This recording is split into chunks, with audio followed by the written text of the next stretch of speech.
வாங்க ஒரு சூப்பரான சுவையான சிக்கன் மிளகு கிரேவி இட்லி, தோசை, சாதம், சப்பாத்தி எல்லாத்துக்குமே ரொம்ப காரசாரமாக இருக்குங்க. வாங்க எப்படி செய்கிறதுன்னு பார்ப்போம்.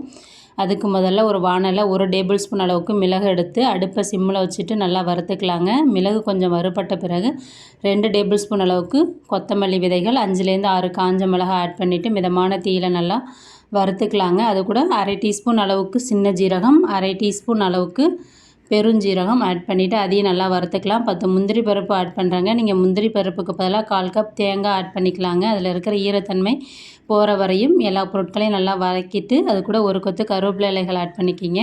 இப்போ நல்லா நம்ம பருப்பட்டுருச்சிங்க. இதை நல்லா ஆற விட்டு நம்ம பேஸ்ட்டாக அரைச்சி எடுத்துக்கலாம். இப்போ வாங்க நம்ம சிக்கன் மிளகு கிரேவி எப்படி தாளிக்கிறதுன்னு பார்ப்போம். அடுப்பு ஆன் பண்ணிவிட்டு வானலில் 3 டேபிள் ஸ்பூன் அளவுக்கு எண்ணெய் ஊற்றிட்டு சின்ன துண்டு பட்டை, கிராம்பு, ஏலக்காய், அன்னாசிப்பூ, கல்பாசி, பிரிஞ்சி இலை, கருவேப்பிலை இலைகள் போட்டு நல்லா பொரிய விடுங்க. அதில் நான் 1 கப் அளவுக்கு பெரிய வெங்காயத்தை நல்லா பொடியாக கட் பண்ணிவிட்டு ப்ரௌன் கலர் ஆகிற வரையும் வதக்கியிருக்கேங்க. இந்த மாதிரி ப்ரௌன் கலர் ஆகிற வரையும் வதக்குனிங்கன்னா உங்களுக்கு கிரேவி வந்து டேஸ்ட்டு சூப்பராக இருக்கும்.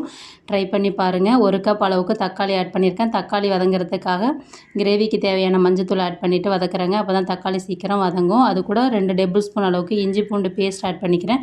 நான் இந்த ஸ்டேஜில் ஏன் ஆட் பண்ணேன்னா, நீங்கள் எண்ணெயிலே ஆட் பண்ணிங்கன்னா அது இந்த சட்டியில் அடியில் ஒட்டிகிட்டே வருங்க இஞ்சி பூண்டு பேஸ்ட்டு. அதனால் நீங்கள் தக்காளி சேர்க்குறப்ப சேர்த்து வதக்கிக்கலாங்க. இப்போ தக்காளி நல்லா நைஸாக வதங்கிடுச்சு. வதங்கின பிறகு நான் 3/4 கிலோ அளவுக்கு நாட்டுக்கோழி எடுத்து நல்லா க்ளீன் பண்ணிவிட்டு வச்சுருக்கேங்க. அந்த சிக்கனை ஆட் பண்ணிவிட்டு அதை நல்லா மிக்ஸ் பண்ணி விட்டுக்கலாங்க. மிக்ஸ் பண்ண பிறகு சிக்கன் வேகட்டும். வேக சிக்கனில் இருக்கிற தண்ணி வந்து நமக்கு ரிலீஸ் பண்ணி கொடுக்குங்க. ஒரு 5 நிமிஷம் அடுப்பை சிம்மில் வச்சு நல்லா வேக வச்சுக்கிங்க. இப்போ பாருங்கள், சிக்கன் நல்லா வெந்து தண்ணிலாம் எல்லா தண்ணியுமே சிக்கனில் இருந்த தண்ணியெல்லாம் ரிலீஸ் பண்ணிடுச்சிங்க. இந்த ஸ்டேஜில் நம்ம வறுத்து அரைச்சி வச்சுருக்க அந்த பேஸ்ட்டை வந்து ஆட் பண்ணிக்கலாங்க. செம்மையாக இருக்குங்க. நீங்கள் கலரை பார்த்துட்டு இது என்ன இந்த கலர் இப்படி இருக்கே, சாப்பிட முடியாதோ அப்படின்னு நினைக்காதீங்க. நீங்கள் மட்டும் செஞ்சு பார்த்தீங்கன்னா உங்கள் வீட்டில் எப்போ சிக்கன் எடுத்தாலும் நீங்கள் இந்த மாதிரி தாங்க செய்வீங்க. இப்போ தேவையான அளவு தண்ணி ஆட் பண்ணிக்கலாங்க. நான் அந்த மசாலா அரைச்ச மிக்ஸி தண்ணியவே ஆட் பண்ணியிருக்கேன். இன்னும் கொஞ்சம் தண்ணி எக்ஸ்ட்ரா ஆட் பண்ணிக்கலாங்க. இப்போ நம்ம சுவைக்கிறப்போ உப்பு ஆட் பண்ணிவிட்டு நல்லா மிக்ஸ் பண்ணிவிட்டு கொதிக்க வச்சுக்கலாங்க.